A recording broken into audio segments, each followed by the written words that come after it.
2 decades. Part 2. Chapter 1. 3 years later. It had been 4 years since the learning house was built. 3 years since the first seeds of Damaru's rebirth took root. 2 years since Ahmed had stopped teaching daily.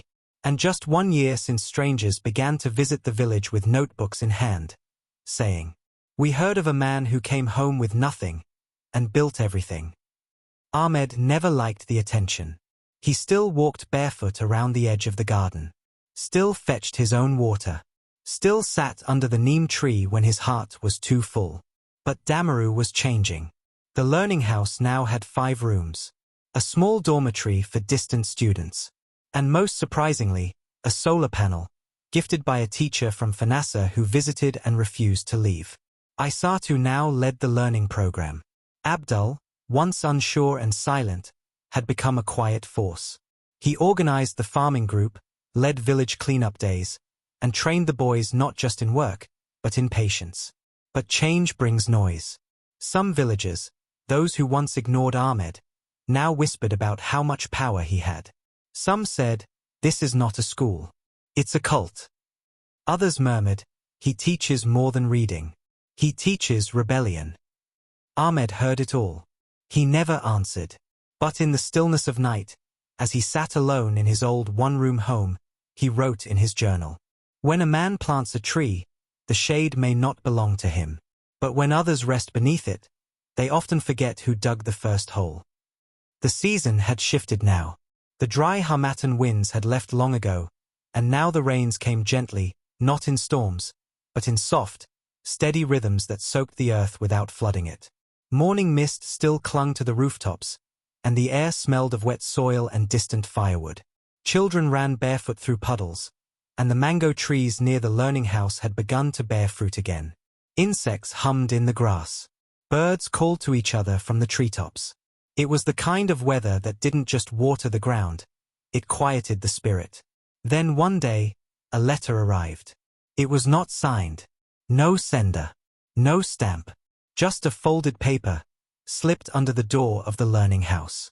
It read, "A visitor is coming, and he will not come in peace."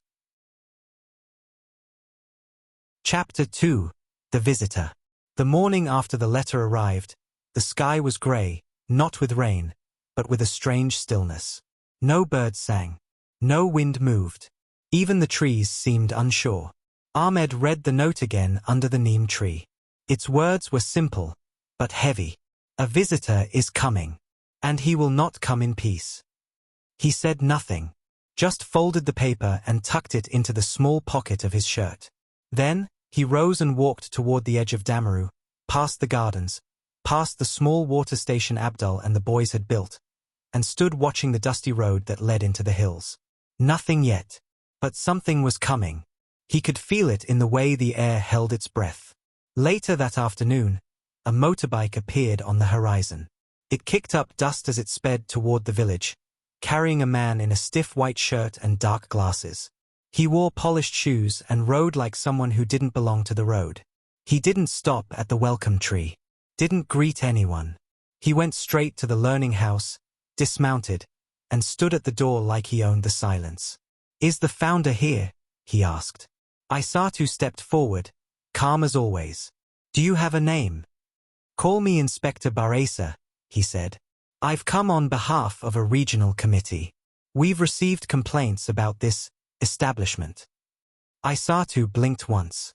"This is a community project," she replied. "You're welcome to see it." Baresa didn't move. He scanned the yard. The students. The tools. The cooking pot. The solar panel. And then his eyes landed on Abdul, who was walking with a group of students holding notebooks and sticks. "You teach boys to carry sticks?" Baresa asked. "They were measuring distance," Isatu replied. Baresa smiled faintly, like someone pretending not to be amused. "I'll be back," he said, "with questions." Then he turned, mounted his bike, and disappeared down the road again, but not before looking once, directly at Ahmed, who had just arrived near the gate. Their eyes met, and Ahmed knew. This was not about education. This was about control. That night, The air grew heavy with heat. No wind. No breeze. Ahmed sat with Abdul and Isatu outside, beneath the quiet sky. "We must stay calm," Isatu said. "We have done nothing wrong." "Sometimes," Ahmed replied, "truth is not enough to protect you from fear." Abdul didn't speak. He was staring into the distance, as if already planning what might come next. Chapter 3. The Choice. Baresa returned 4 days later. This time, he did not come alone. He arrived in a government truck, the kind with tinted windows and dust that clung like suspicion. 3 other men stepped out with him, sharp suits, hard faces. Not villagers. Not learners. Inspectors. They walked into the learning house without asking. Children paused mid-sentence. Abdul stood from his stool. Isatu put down her teaching book and met them at the doorway. "We were not expecting a search," she said calmly. "We're not here to search," Baresa replied. "We're here to inspect." Then he turned toward Ahmed, who stood beneath the shade of the neem tree, silent but steady. "You must be the founder," Baresa said. Ahmed stepped forward slowly. "This place belongs to the people." "That's not how land works," one of the men muttered, scribbling into a thick notepad. Another measured the blackboard, ran a finger along a crack in the wall, and said, "No license. No government curriculum. No headmaster." Baresa turned to Ahmed. "You've built something," he said. "But without approval, it can be taken down in a day." The village began to gather. Quietly. From corners, from houses, from gardens. Watching. Baresa raised his voice slightly. "You may mean well," he said. "But people like you attract problems. You stir things. You bring ideas. Ideas that make youth question." He paused. "Let that sit. Do you want Damaru to be watched? Or left alone?"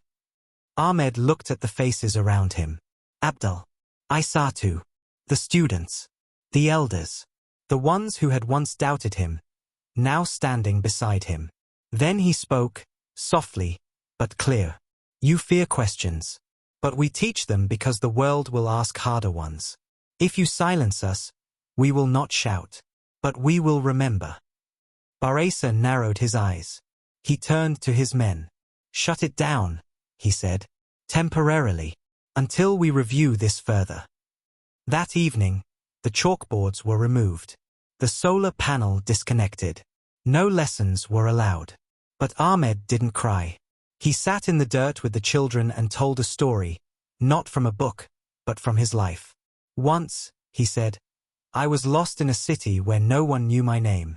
I worked until my back broke. I prayed until my voice cracked. I searched for help and found only silence. But I never gave up walking. Because walking is still moving. And moving is still living." A small boy raised his hand. "So what do we do now?" Ahmed smiled. "We walk again. We plant again. We teach again. If they lock the doors, we learn in the fields. If they take the boards, we draw in the sand. If they erase our school, we become the school." And so the night ended. Not in defeat, but in quiet defiance. Because those who build from nothing know how to begin again. Chapter 4. The School with No Walls. The next morning, no bell rang. No desks were arranged. No chalk touched board. The learning house stood empty, its door chained by the officials, its windows still open to the sky. But Damaru was not silent. Children sat under the mango tree, arranged in a circle. Abdul stood at the center, stick in hand, tracing shapes into the dust. Isatu walked between groups near the garden, holding a stack of hand-copied lesson sheets. She handed them out like seeds. And Ahmed? He stood at the edge of the field, arms folded, watching the learning take shape, not inside walls, but in the hearts of the people. That week, everything changed. The old women began teaching cooking and herbal medicine beside the well. The young boys began mapping water routes with Abdul, using sticks and strings like engineers. Teenagers translated stories into local language for elders to hear. And every evening, after the sun dipped behind the hills, the people gathered, not as students, but as guardians of knowledge. On the third day, a man arrived from Kori, a journalist who had heard whispers about a school that taught even after being shut down. He took photos, spoke to the children, interviewed Ahmed beneath the neem tree. "Why keep going?" he asked. Ahmed looked at the sky, then replied, "Because they closed the house. But they forgot. We were never just a building." The story spread. Within a week, 3 more journalists came. A local radio station aired the interview. And in Fanasa, a teachers' union wrote an open letter. "We stand with Damaru, the school that teaches with or without permission." Baresa returned, but this time he didn't speak. He watched the children read beneath a tree, an old woman explain roots to a teenager, a young boy solve equations in the sand. He stood beside Ahmed and said, quietly, "What do you want?" Ahmed replied, "We want you to leave the gate open. That's all. We'll handle the rest." Baresa looked around. The school had no chairs, no roof, but it had more students than ever. And for the first time, he didn't feel like a man in control. He felt like a man witnessing something bigger than himself. He turned, said nothing, and walked away. That night, the people of Damaru gathered under the stars. No music, no lights. Just a fire, and each other. An elder stood. She said, "Long ago, we thought schools were buildings. Now we know, they are people. And this one is all of us." Ahmed looked around. At the firelight dancing on young faces. At Abdul. At Isatu. At the mothers. The builders. The barefoot thinkers. Maybe this was always the real school, he thought. The one no one can close. Chapter 5. National Attention. 3 weeks after the gate reopened, a letter arrived in Ahmed's name. But this time, it came with a signature. Ministry of Civic Development, Fanasa Region. It was short, formal, but beneath the tight language, something had shifted. Your community project has gained national attention. We would like to recognize it as an official initiative for rural development and cultural learning. If you are willing, we would like your help in guiding similar centers across the region. Ahmed sat still after reading it. It was never his dream to be recognized. But recognition was no longer about him. It was about Damaru, and the idea that what they had built, with sweat and silence, could now become a light for others. He showed the letter to Isatu and Abdul. Isatu smiled softly. "They want us to teach them what they tried to destroy." Abdul folded the letter and said, "We should say yes, but not on their terms. On ours." So they agreed. The Damaru Learning House would serve as a model, but without uniforms, without fees, and without losing its soul. They called it the Open School, a place where life is the classroom, and dignity is the curriculum. Months passed. Small villages sent delegations to Damaru to see the system. Some took photos. Others just sat in the shade and watched. And then, one by one, learning houses began to appear. In Bailos. In Kori. Even in Daras. Some were under trees. Some inside rebuilt shops. Some in old mosques after prayer hours. But they all carried one thing in common. You are welcome here, even if you carry nothing but your name. One evening, Ahmed sat alone again under the neem tree, not as a teacher, not as a leader. Just as a man who had once wandered, and now watched the seeds he never thought would grow. Children passed by carrying notebooks. A girl walked with a chalkboard on her head. A boy recited a proverb to his younger brother, both laughing. And for a moment, Ahmed closed his eyes. He didn't hear applause. He didn't see medals. He simply felt full. This, he thought, is the republic we were building all along. Not on paper, but in hearts.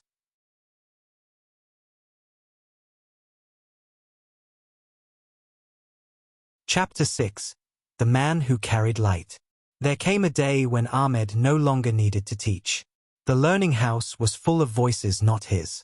Lessons moved without his guidance. The trees spoke louder now than his chalk ever did. He spent his mornings in the garden, speaking to the soil, watching the water lines snake between rows of cassava and beans. He greeted everyone with the same soft nod, the same patient eyes. To some, he was still the founder. To others, Baba. To the children, he was simply Ahmed. But to those who knew, he was something else. He was the man who came back when no one expected him to. The man who stayed when it would have been easier to leave. The man who taught not with books alone, but with the way he walked. One afternoon, a traveler stopped at Damaru. He sat with a student outside the school, eating roasted groundnuts and asking about the history of the place. The student, a small girl with wide eyes, pointed to the neem tree and said, "That's where it started. With a man named Ahmed. He built this when there was nothing. Not even a classroom. Only hope." The traveler looked toward the tree. An old man was sitting there, still and calm, watching the wind play with the leaves. "Is that him?" The girl nodded. "But he doesn't speak much now," she added. "He says the story is told by others now. That's how he knows it's complete." And so, the man who once chased fortune across countries, who once prayed under leaking roofs, who once wandered dusty roads with tired feet and quiet tears, now sat beneath a tree, surrounded by the echo of what he built without ever owning. Not fame, not wealth, not power, but something softer, stronger. A legacy. 2 decades. That's how long it took. Not to find success, but to become the kind of man whose story would outlive him.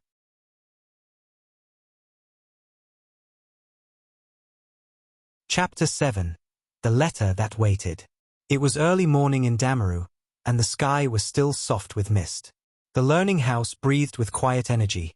Chickens pecked near the fence, a few early students swept the yard, and the wind moved gently through the mango trees.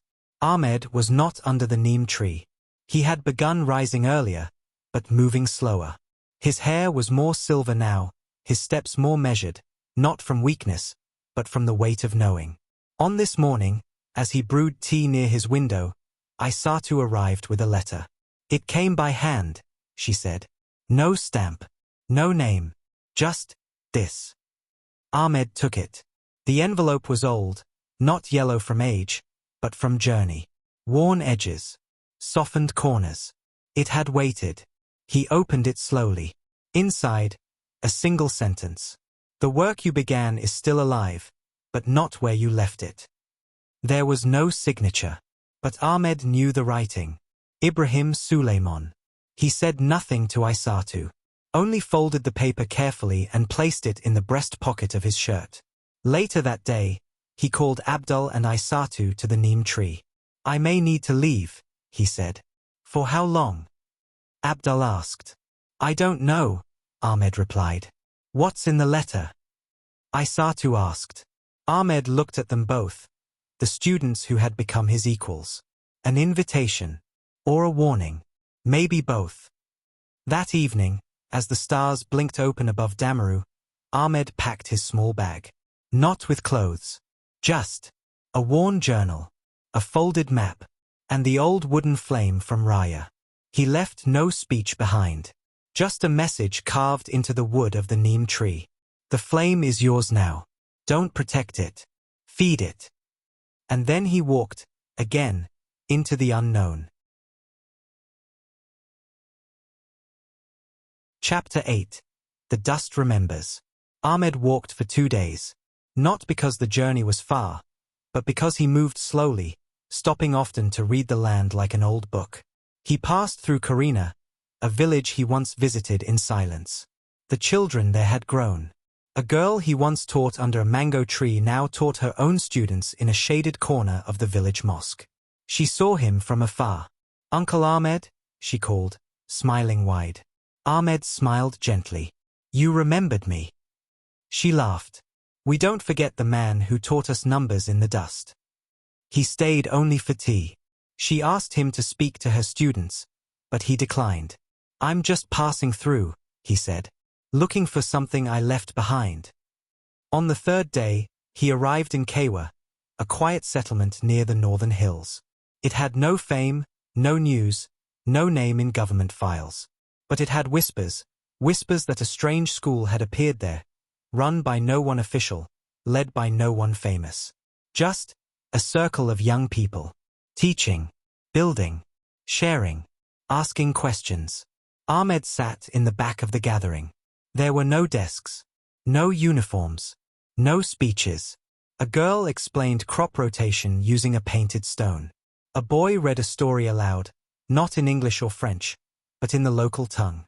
An elder corrected him gently, and everyone laughed. Ahmed didn't say a word. But someone noticed him. A young man, tall, with sharp eyes and a calm voice, walked over after the session. "Are you from Damaru?" he asked. Ahmed nodded once. The young man sat beside him, quiet for a moment. "You don't look like I imagined," he said. "That's good," Ahmed replied. "People should imagine better than reality." The boy smiled. "We started this because of a woman who came through 2 years ago. She said she studied in a place where learning was like breathing. She left behind a notebook. It had your name in it." He pulled out the notebook, its corners worn, pages filled with notes and hand-drawn diagrams. There, on the first page, in Isatu's handwriting. "If you're reading this, you are already part of something bigger." Ahmed held the book gently, as if it were a living thing. "She gave it to you?" he asked. "No," the boy said. "She gave it to someone else. It's passed through 7 hands since then." Ahmed closed the book, placed it on his lap, and looked out at the children laughing under a tamarind tree. The work had moved. It had evolved. And somehow, it was more alive now than ever. He stood up slowly, handed the notebook back, and said, "You don't need me, but I'm grateful you remembered what I forgot, that the dream was never meant to stay in one place." Then he left. No farewell. No photo. Just footprints in the dust. Soft. Like someone who knew the land remembered him anyway. Chapter 9. What the Wind Carried Back. It had been months since Ahmed returned to Damaru. He lived in the same modest home behind the learning house, tin roof, cracked basin, and the scent of dried leaves tucked into the corners. The sun still rose through the same window each morning, painting soft orange on his floor, and the neem tree outside still gave him the same familiar shade. But the world had changed. Damaru had grown, not in size, but in depth. The children of the village now spoke in proverbs. Teenagers debated ideas with a confidence Ahmed had never seen when he first returned. Even the elders began asking the youth for guidance in certain matters, a quiet revolution of respect.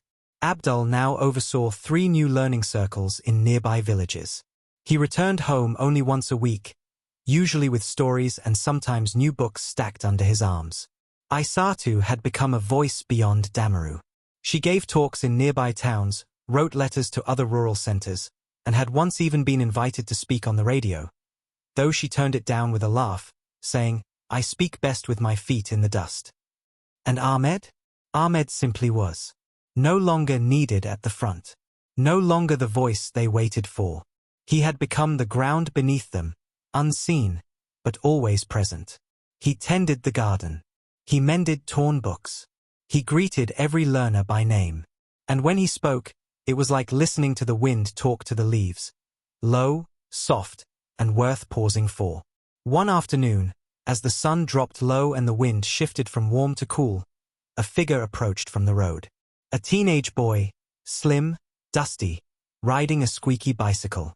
He stopped just short of Ahmed's home, wiped sweat from his brow, and held out a small, wrapped bundle. "No name," he said. "They told me only you would understand it." Ahmed accepted it silently. He sat beneath the neem tree and unwrapped it slowly. Inside, a small leather-bound book, its edges worn like it had traveled far. A smooth, round stone, painted with a single word in black ink. Again. He opened the first page of the book. Blank. Second page. To the one who walked ahead. Your footprints became footsteps. Now walk once more. Not as a leader, but as a learner again. The handwriting was unmistakable. Isatu. He closed the book slowly, pressing it to his chest for a long moment. That evening, the sky was thick with stars. Ahmed sat outside, surrounded by silence and scent, of wood smoke, jasmine, and memory. He opened his old journal and began to write. I thought the story had ended. But stories, like rivers, do not end. They only pause before another bend. I am not finished. The fire was never mine to keep. But the warmth, I still carry it. He looked up. In the distance, a child's voice sang an old learning song. Somewhere in the garden, Abdul's voice was explaining something to a visitor. And far off, a wind chime rang softly on a porch. And the wind? The wind carried something back to him that night. Not a message, but a feeling. It's time. Again.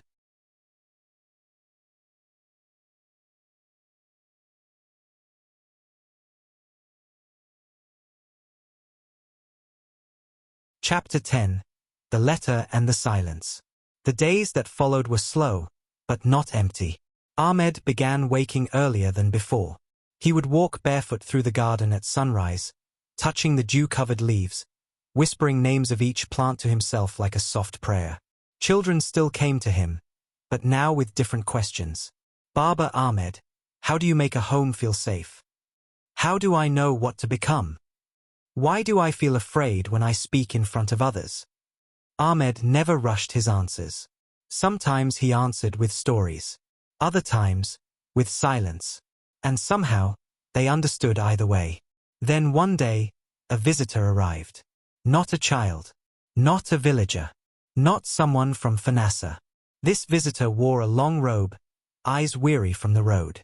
He was middle-aged, maybe younger, but bent slightly at the shoulders, not from age, but from carrying something unseen. He came with no introduction, no question, no request, only a letter. He handed it to Ahmed and said, I was told to give this to you. I didn't read it. Then he left. Ahmed waited until the sun had begun to set before opening the envelope. Inside, a single sheet of thick parchment. No ink, no handwriting, just a fingerprint pressed in faint ash. And beneath it, a sentence. You are not the end of the story. You were only the one who lit the match. Ahmed blinked. The words didn't scare him. They didn't inspire him either. They simply confirmed what he had already begun to feel in his bones. This story, this school, this village, it was not his legacy. It was his beginning. And now it was asking him to begin again. But differently. That night, he sat with Abdul and Isatu under the neem tree. They shared warm millet porridge, the air heavy with the scent of firewood and slow rain. I may travel again, Ahmed said. Abdul looked up. Alone? Ahmed nodded. Isatu tilted her head. Do you know where? No, Ahmed said softly. But I know why. They didn't ask more. They didn't try to stop him. Because they, too, had learned that when a fire has done its work in one place, it must look for new kindling elsewhere. That week, Ahmed prepared a new bag. He packed no map. Just the notebook Isatu had once sent him. A second, blank one. A smooth stone that still read, again. The night before he left, he visited the learning house. No one was inside. But on the wall, scrawled in charcoal by a student's hand, were the words. We were once seeds. Now we are gardens. Ahmed smiled. He placed his hand on the words. Then walked outside, beneath the quiet stars. Ahmed left Damaru before dawn. No goodbyes, no ceremony. Just the soft hush of morning mist as it clung to his clothes, and the quiet call of birds in the trees as he stepped onto the road for the final time. He passed familiar places, the dry well where he used to sit as a child, the broken fence he once helped mend, the wide tree stump where he wrote his first real thought. One day, I will understand. He did not walk fast. He was not running from anything. He had done that before. For many years. And it had taught him much. But now, his steps were different. Each one was filled with acceptance. He no longer searched for riches, approval, or even answers. He searched only for peace, and maybe, a way to offer peace to others who hadn't found theirs yet. He passed through 3 villages in 5 days. In each one, he sat with people. Not to teach, not to advise, just to listen. A widow told him how her son had never returned. A boy spoke of his dream to build a home for orphans. A farmer said the rains no longer came like they used to. Ahmed said little.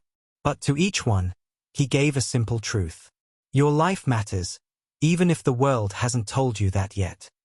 On the 7th day, he reached a small hilltop just before dusk. From there, he could see the land stretch endlessly. Trees, smoke from distant fires, glints of rivers hiding in the folds of the earth. He sat down, not to rest, to reflect. And there, under a sky now turning gold and blue, he wrote the last page of his journal. I once walked for myself, to escape, to prove, to survive. Then I walked for others, to teach, to lead, to lift. Now I walk for no one. And that is where I finally found myself. The world is not waiting to reward us, but it is waiting to be softened by us, to be changed quietly, by kindness, by patience, by presence. If anyone finds this book, know this. You don't need to be powerful to change lives. You just need to stay when others leave, and believe when others stop hoping. He closed the book. The wind passed gently through the grass. And in that moment, Ahmed felt everything. His mother's voice, the laughter of the children in Damaru, the long years of wandering, and the quiet silence of finding meaning without needing applause. He leaned back against the tree, closed his eyes, smiled. Epilogue, the garden remembers. Years later, people still speak his name, not loudly, but with warmth. Children in distant villages still learn in circles, under trees, in places where his footsteps once passed. And under the neem tree in Damaru, someone once carved a new line. He left quietly, but what he left behind still speaks.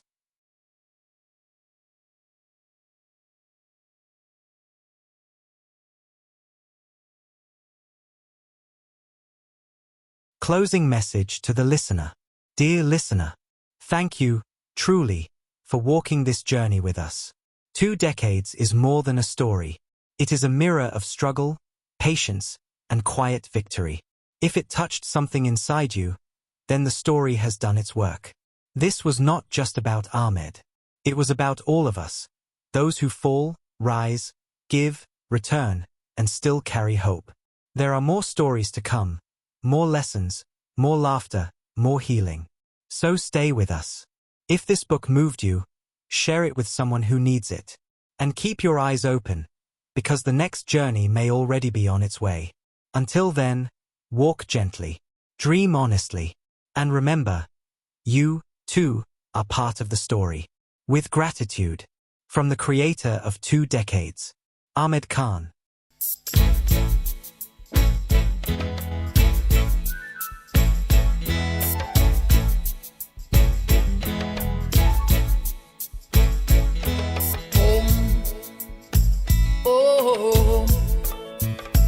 Children, home.